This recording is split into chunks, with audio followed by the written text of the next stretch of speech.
I am just going to read one poem from the book, and then I would like to read a little bit of prose that I have translated. We're both translators, which is very cool.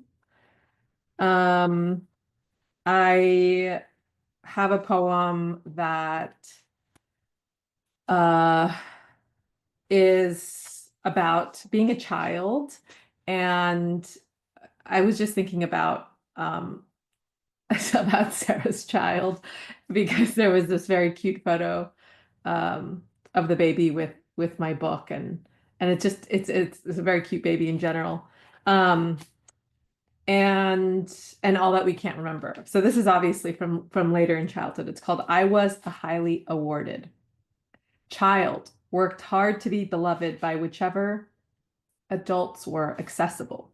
Pretending I sought to be average in hopes of social acceptance was a part of the technique, because I knew I could always establish status and belonging through concerted effort around generosity.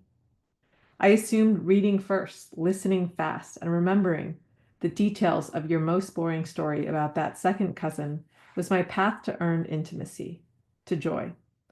When I became a ward of the state, all rights paused, and while, against my will, a non-individual, I found that precocious pays no bills, and the production of devotion offers little in the way of tenderness. The passage that I would like to read is from an essay that Kim Hyesoon kind of wrote about uh, the period of her life where she was dealing with censorship as an editor and as a writer, and what she's kind of found about how people read work in different places. So we start in Korea and then we go to kind of like, in the US and other places where she's read. The most common questions I am asked after poetry readings in Korea are, why do you write poetry? And what do these poems mean? Korean audiences directly express a kind of frustration after hearing my poems. When I read in other countries, however, there's one question I'm always asked. Why is there surrealism in your poetry? Following that, those who want to show off their knowledge of Korean literature then specify, I know that your country was late to engage with surrealism compared to Japan and China. Under whose influence are you writing surrealist poetry? Every time I get asked this question, I think, why do these people label anything unfamiliar as surrealist? In visual art, there are installations, multimedia works, and various expressions, mediums, and methods, but not all of it is called surrealism. In poetry, why do readers use themselves as a standard and call everything they cannot understand surrealism? When expressions, mediums, and methods, or the territory in which a poem is uttered, can otherwise be different? Why does that root sur, which came into existence 100 years ago, still have a sour taste? The French word sur having a tart meaning. There was no teacher I had who taught me poetry, not even an older poet, no poets who mentored me. Yet these people from other countries seem to hope to teach me that surrealism exists. And then I suspect that they flatter themselves by attaching the term surreal to anything unfamiliar, anything not written in everyday speech they find easy to read. I answer the recurring question this way. No literature is life itself. Literature is inherently morbid, poetic, sour, and surreal. The word she meaning both poetry and sour taste. And even when the word surrealism did not exist, surrealism already existed in Korea. It was already being written in supernatural stories and fairy tales under labels like the Shincheon story or Yuseonsa. It was just that you all gave that name to this literary trend.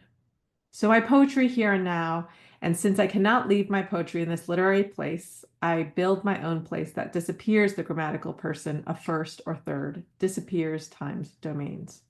I raise the voice of a ghost there. The voice that crosses poetry comes to explain that our world, what we believe to be reality, this place that we mistakenly believe exists, is a world of shadows. It comes to inhabit the cracks. The voice of poetry does not believe there is some other place outside this one, but that if you crack this place, you can see a world of absence, that there's another world in between for us, that the gap itself exists between us. So it comes screaming at us that we must disband these images of reality. The voice of poetry likewise tells us that within each word there is a big void. The space inside is as loud as a chorus. There is certainly no clear subject of the rumblings and vibrations of this chorus. The voice of poetry has no master. I write poetry toward nothingness that has neither master nor subject. The voice of poetry is not a part of language, not even a part of the body. This voice has no name. It is not dialectical. This voice is not spoken, but heard, and only by those who listen. Just an echo, a beat. It is rhythm itself. The voice of poetry is not a plot. It is not about fleshing out some episode.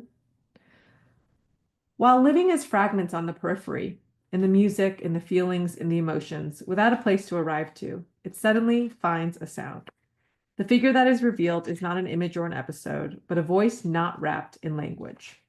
A certain voice is heard along the path where the slain tongue heads toward lost things, or at the border where the tongue is banished and exiled. A poet is a poet only when they hear this voice.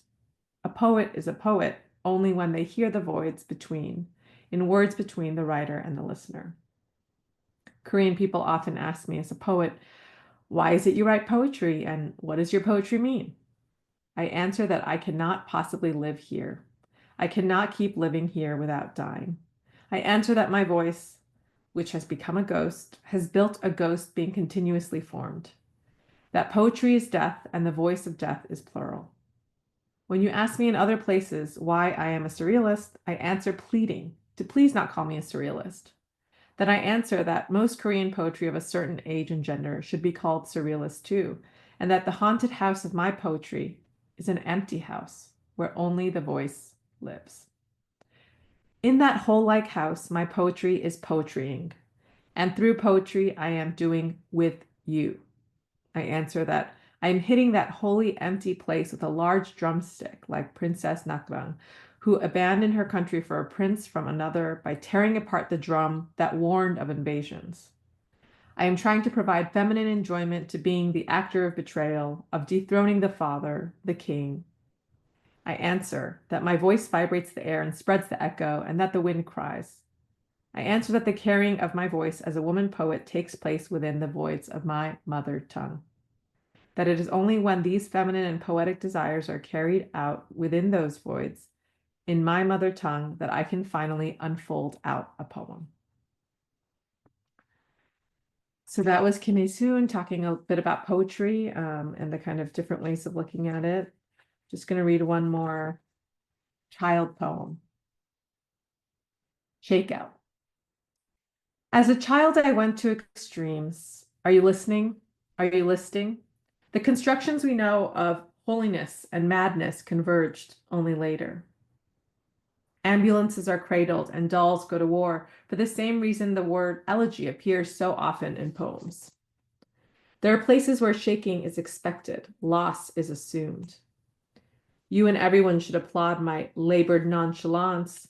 Luckily, I happen to know that coyotes love cemeteries, and vertigo onset is typical in such a clean gallery. This is the part of every night. You honor the years you had person permanence. But of course, still water is only still internally, and still moves when a tire is passed around it and back, as pagodas assimilate like peninsulas, who have all gone agnostic, switching prison cells. When did the world turn color? As a child, you went to extremes. With the proudest discretion, I bleed what I idolize, I cannot know, and then meet the wonder in each irritation. Thank you so much.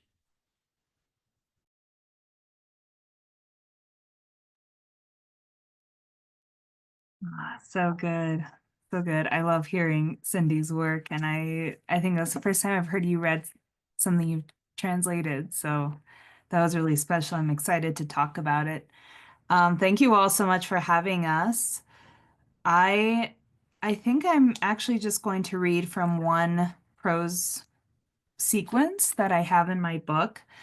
And it's a prose poem sequence, and I think that I've been wanting to read this just because my heart doesn't know how to deal with the mass deportations that are happening. And this was a poem that I wrote over the course of the last Trump presidency, particularly when children were being separated from their families at the border, and I felt like this kind of baseline of what it means to care for one another and see each other's humanity was something that was sort of shifting in me. So I haven't actually read this sequence aloud before, so I'll, make sure to time it out, and I might truncate it a little bit if I'm getting close to time. So this is called abrigar, which is one of my favorite kind of untranslatable words in Spanish. And each section of the poem begins with a definition of this word in Spanish or English. Abrigar, verbo transitivo, transitive verb. A lullaby opens a rift and in comes the cold. Los pollitos dicen pío, pío, pío, cuando tienen hambre, cuando tienen frío. When you sang in Spanish, you carved space for us within language, the hollow under a wing. The texture of a word vibrates, acurrucaditos, the moment of shifting and turning over into sleep. Cubrir el cuerpo con ropa para protegerlo del frío o evitar que se enfríe. Shifting and turning into sleep. My sister's breath is light, rattling. We fit on a twin daybed, each in one of Dad's arms. In unfamiliar landscapes, her breath is the only signal that nothing is coming. On the worst night of our lives, every mattress tunnels, doubles as if meeting a mirror, never to return to the anchor of the body.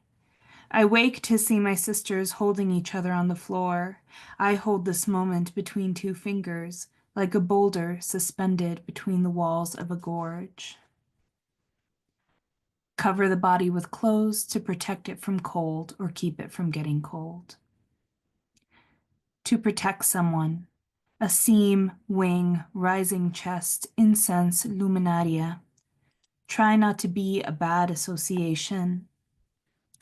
Try to be a light source held in a window, and when people walk past at night, they might feel nostalgic without knowing what's going on inside. Break me open and the light is warm. My body is a containment field, skin under skin under skin, a perpetual process of layering. Baudelaire wrote that winter enhances the poetry of the house, when the outer door's cold is an external frame and our interior is protected. But the body on its own is a vulnerable house. Take away the walls, the set pieces, the stucco that meets the sidewalk, and there's only the body trying to guard whatever light it can. Resguardar o proteger a alguien o algo de una temperatura baja o de las inclemencias del tiempo. There's only the body, only the little glass house shattered and reshattered, complicated by its own shards. The world we thought we knew, the country we thought we could belong to. It's the night of the election, the moment Florida turns. Bodies tethered to the ground as a newsreel becomes the sky. I beg you, say anything on this couch in this house that's breaking down. Locks fall from the doors. There are moments when everything moves in one direction, and even us, unable to anticipate each other, even we are losing our foundation. In the morning, we go walking in Brighton, disjuncture of autumn. Over soft shedding trees, there is no sky. We walk past the library. You say, it's another world. I say, I don't know what to tell the women in my class tonight. We repeat how and I knew it as many times as we walk past the library. Guard or protect someone or something from low temperatures or inclement weather. I repeat things, mistake things. I keep trying to build a house in my mind. It collapses, and every interval of collapse breaks over us. If I listen, if I become a good wall, provide something for you.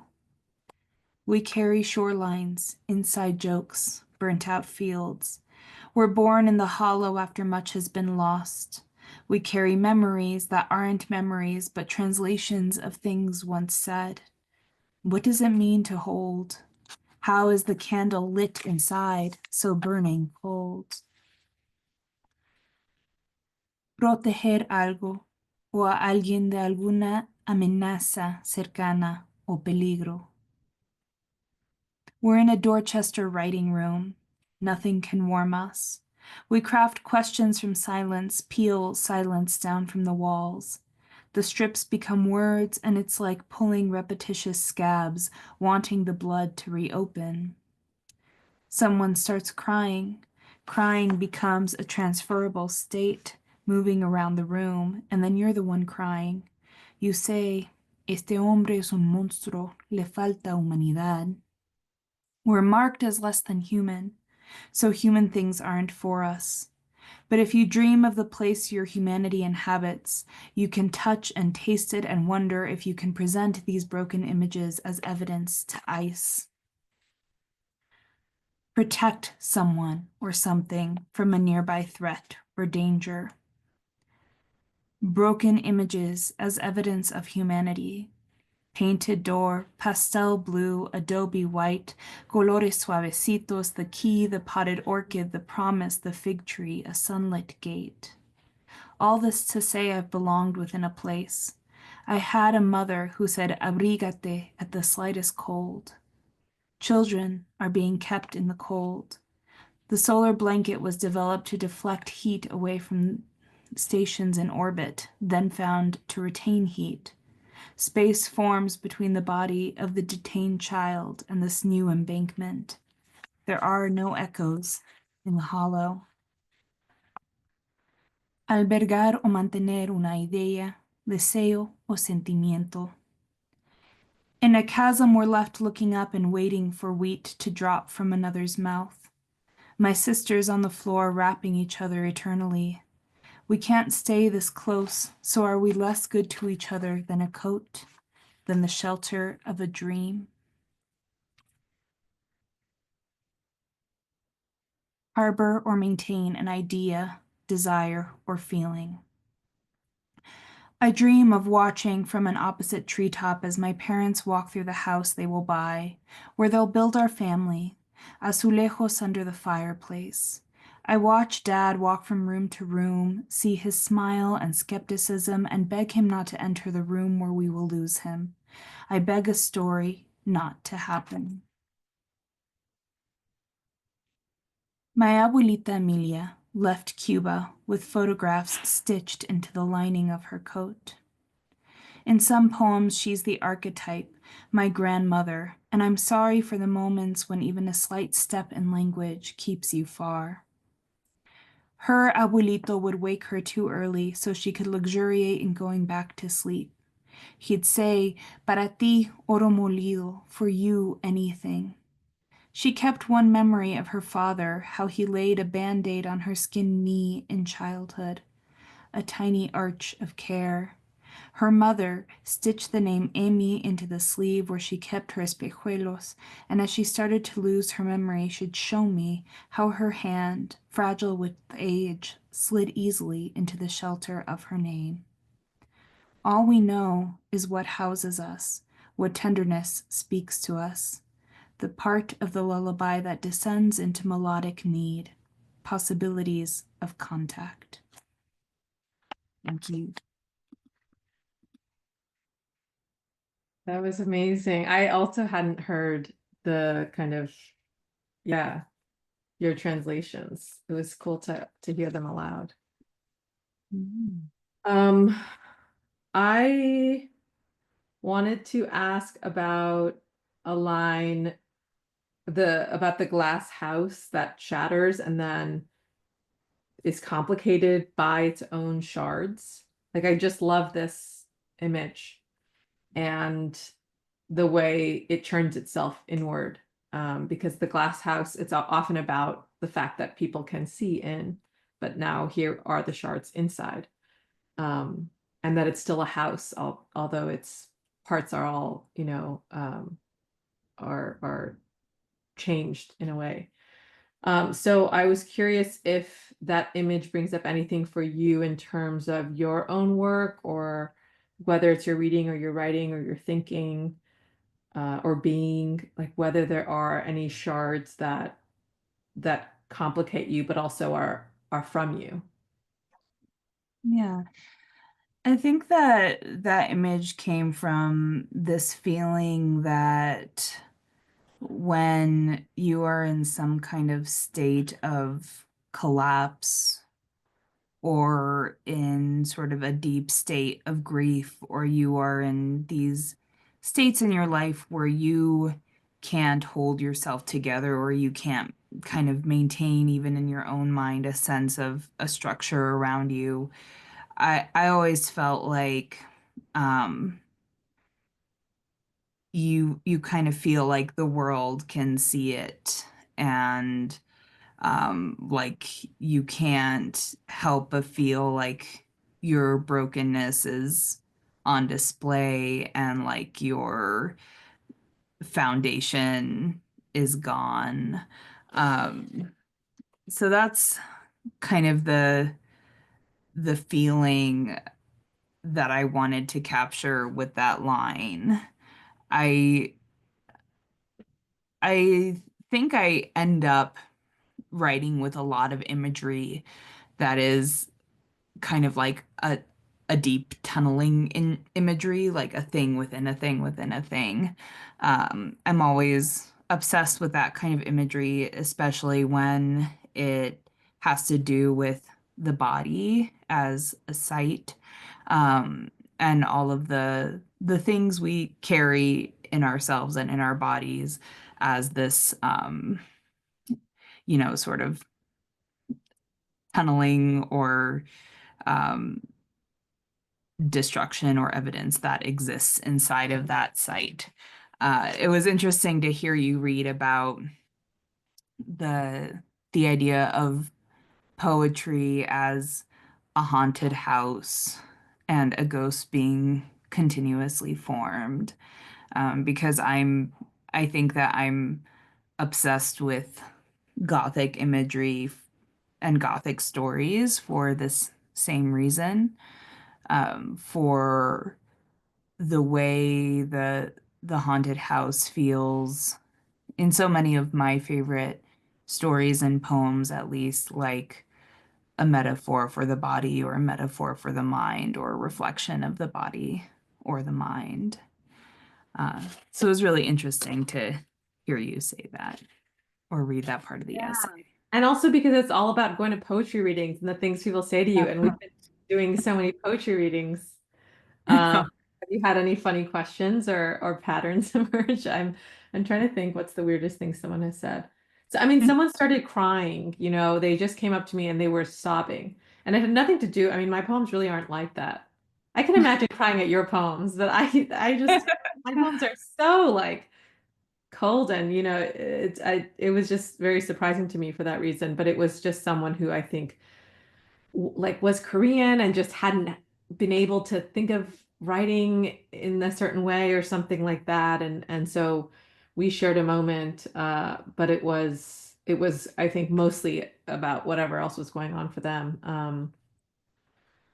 But I haven't had to, I mean, I do think people sometimes will be like, what does it all mean? Do you get that with your drawings and being sort of multidisciplinary?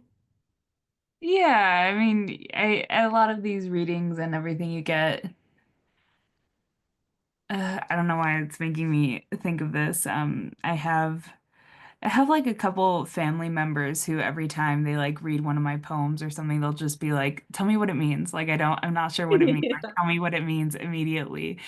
And I'm like, I think it means something different to me than it would mean to you. I think it um will mean different things even for me over time. And yeah, you don't always know how to articulate those things in the Yeah. moment. It's hard to translate what's already a translation, Yeah. in certain ways. And I think that the main reason people feel that way with poetry in particular, I've seen it with other forms, but more than other literary arts, is there's this feeling of like, oh, maybe I'm missing something. I don't get it.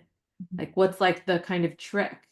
And I definitely encourage people to kind of acknowledge that anxiety, but to kind of release that expectation of of being tricked, of like of missing a reference and like feeling bad, or like it just can be experienced in so many ways. And I think your book is such a flexible book in that the language shifts and it questions itself. So there's no way that it can be static, like you said, over time and for different people.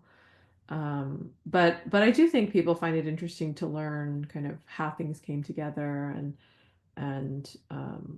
if there were certain impulses. And sometimes I feel like I do have to kind of make it up where I'm like, oh, this is what I was thinking about. And I'm like, on some level, subconsciously, but it's not like I sat down being like, here's the assignment. Um, Yeah, and I think that yeah, I mean, I can imagine crying at your poems. But I think that there are ways in which we expect, and it might have to do with the way poetry is taught to young people in the States, but I think we expect to understand something logically and analytically when sometimes poetry is something we understand emotionally and intuitively, which feels like a different kind of understanding.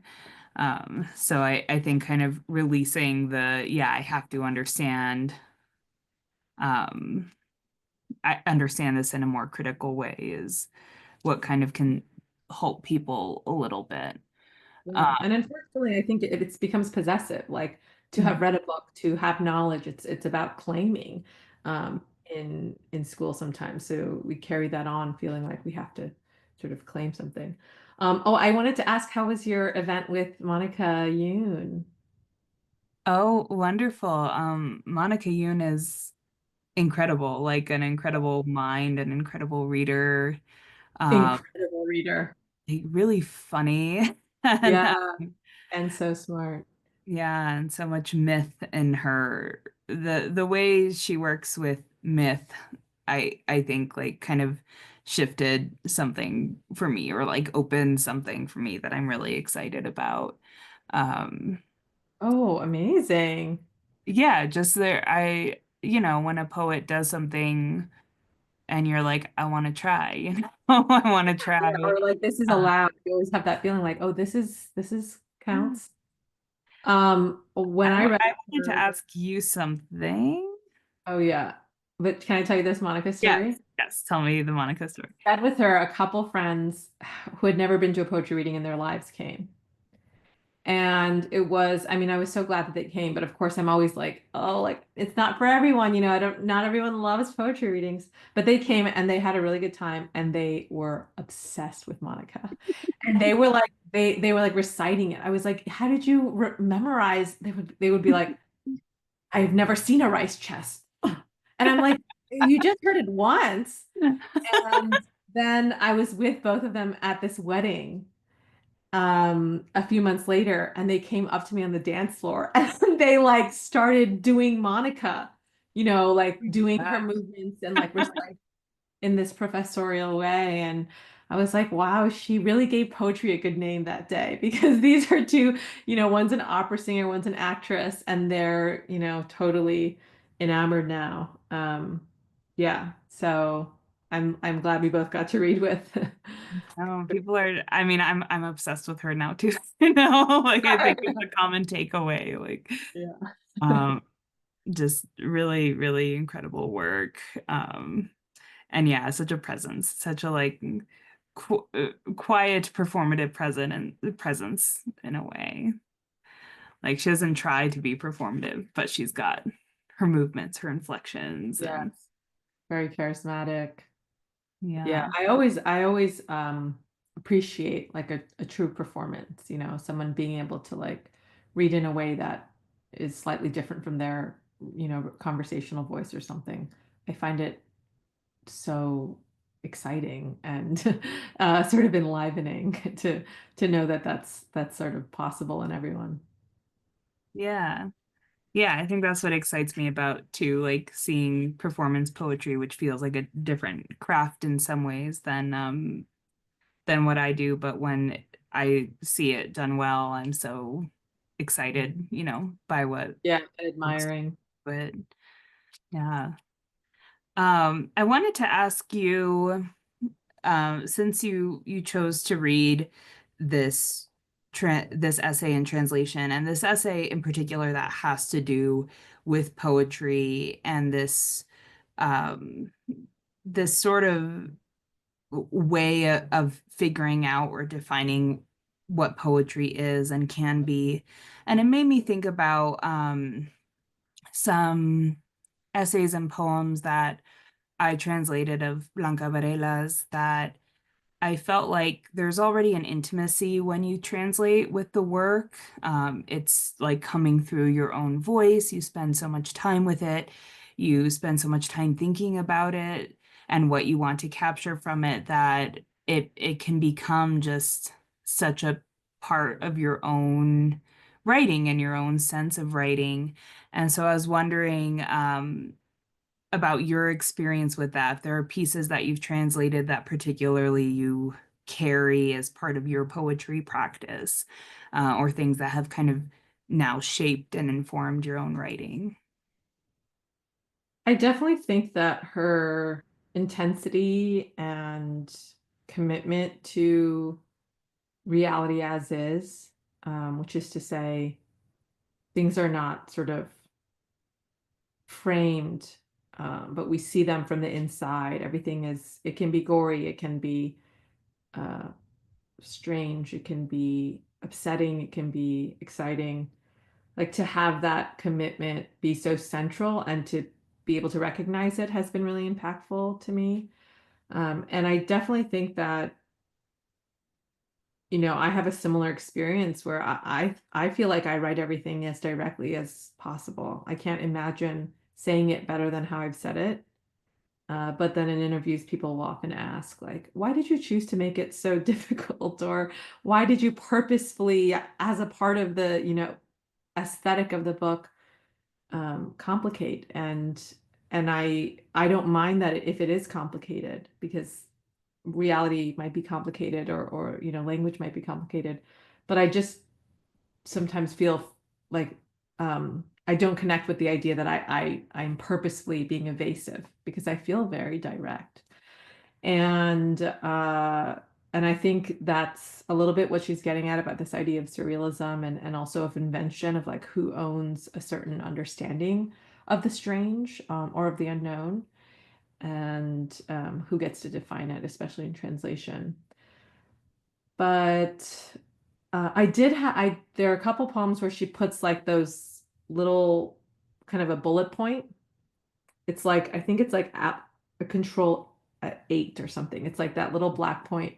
And I had fun translating those. I've never used those, but that I felt like, yeah, this is a part of the language of poems too, this like dot in the center.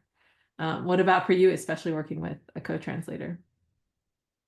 Um, well, really quick, I wanted to say, because what you said made me think about it. One of my favorite reasons I've gotten Dr. Star on Goodreads for my book. I know maybe you shouldn't read the Goodreads, but I do. I find them fascinating.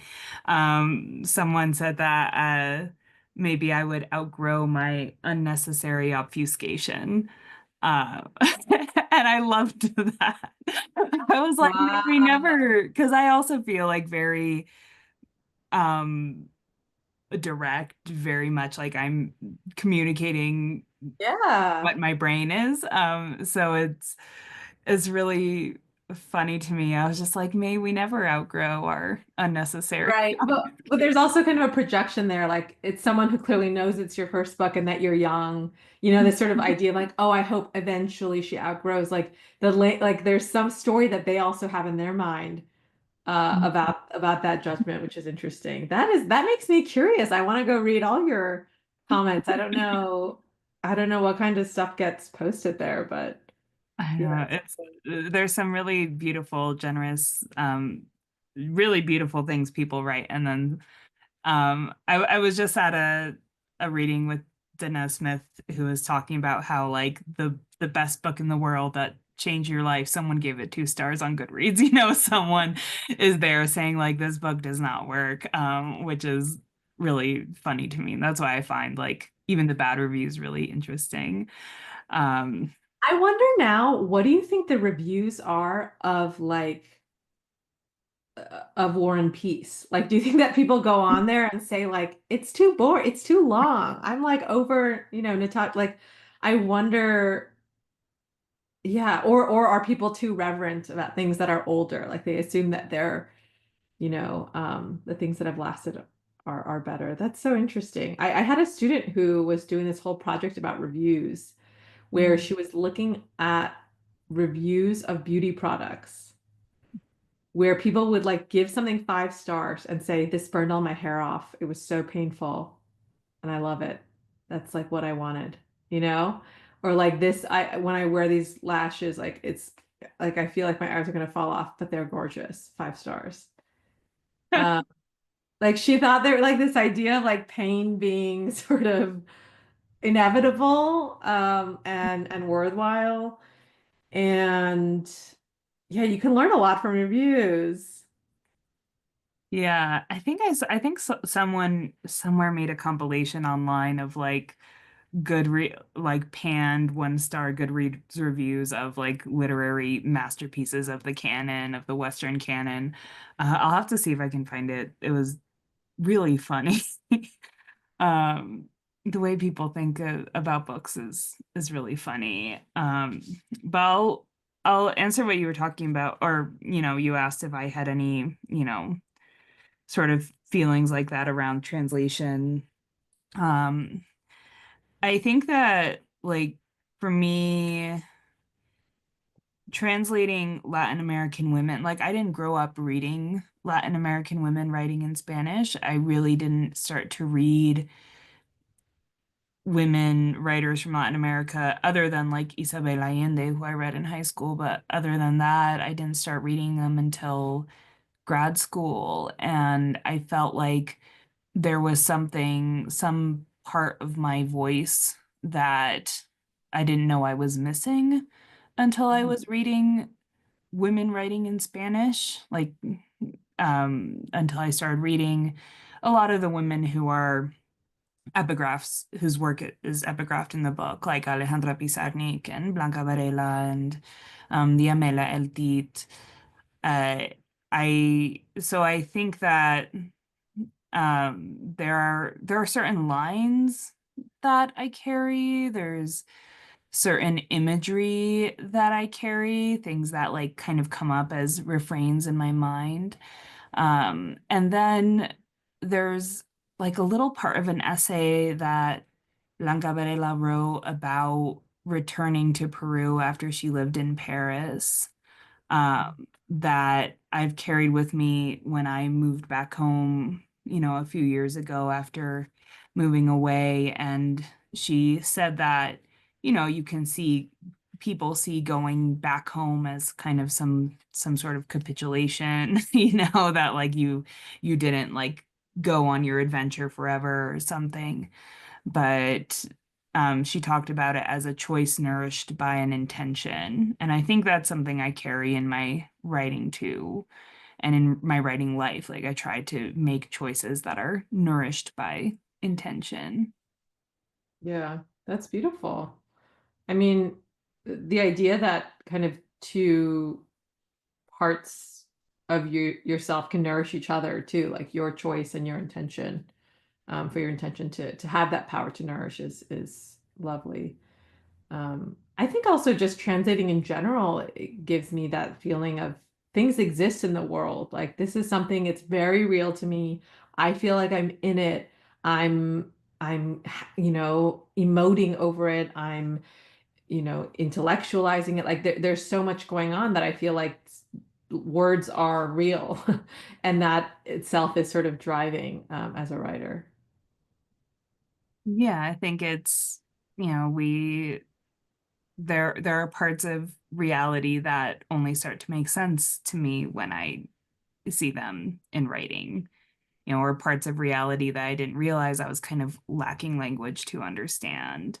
And there's something empowering about having finding the language to understand something you didn't understand about yourself or about the world. I think that's part of the reason why, I don't know, you keep going back to certain poets who do that for you and things like that. Mm. Yeah, and then you check their Goodreads, and then you realize that they need to outgrow their, their habits.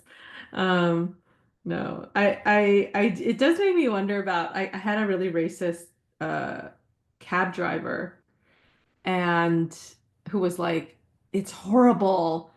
Like, all the Chinese are coming and ruining everything or whatever."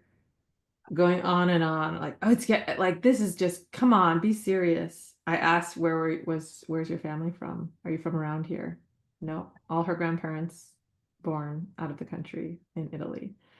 No, so we had this whole ride. It was like obviously like a bit uncomfortable, but it's like, what am I gonna do? I'm not gonna give them 1 star. This is their job. You know what I mean? Like, I feel like the Yeah. whole star thing, it's gotten out of hand. Like life is not a 1 through 5 ranking. A Like, 1 through 5 scale, yeah. yeah, because it's when it's people's jobs. Like, I'm not gonna be the one to lower someone's chances for, I don't know. So yeah, I guess it is our job to write, sort of. But I don't rate anything on Goodreads unless it's a 5 for me. If it's not, yeah, well, that makes sense. I mean, yeah. Do you always, if you start something, do you always try to finish it, or are you good about kind of knowing when something's not for you and stopping reading? um, uh, are we supposed to be done at 45? Oh, yes, I think we're out of time. I know, Yeah. but guys, this is so fun. I'm really enjoying. I I feel was like wondering where you were. Hello. I'm just hiding out on the other side, literally sitting here like this. Um, I was just writing down, Sarah, what you said about finding what was it? Finding the words, how empowering it is to find the words to describe things you don't understand. And then for Cindy to bring it back to the Goodreads joke, it's like we're all hanging out. I really love it. Yeah. We are wrapping at 7:45, but you're right in the middle of conversation, so I want to give you a chance to, if there's, anything in closing you want to say, or this has just been great. I've loved this conversation so much tonight. Yeah, just thanks so much for having us, and everyone. Let's read The Blue Minds again and read it again in the Goodreads of our hearts. And what? I have my copy of it. Yes, thank you all so much. I mean, Cindy and I could talk about poetry and translation and silly, interesting, weird things forever. So I really appreciate you all giving us a venue to do just that. We love it. Well, thank you both. This has been such a treat. I know those of us who are watching here in cold upstate New York are enjoying the warmth of this conversation. So, thank you both. Thank you, Sarah. Thank you, Cindy, so much. And thank you all for joining us tonight. Hope you're well and staying safe. And join us again for our next virtual reading as part of our visiting author series. So, thanks, everybody.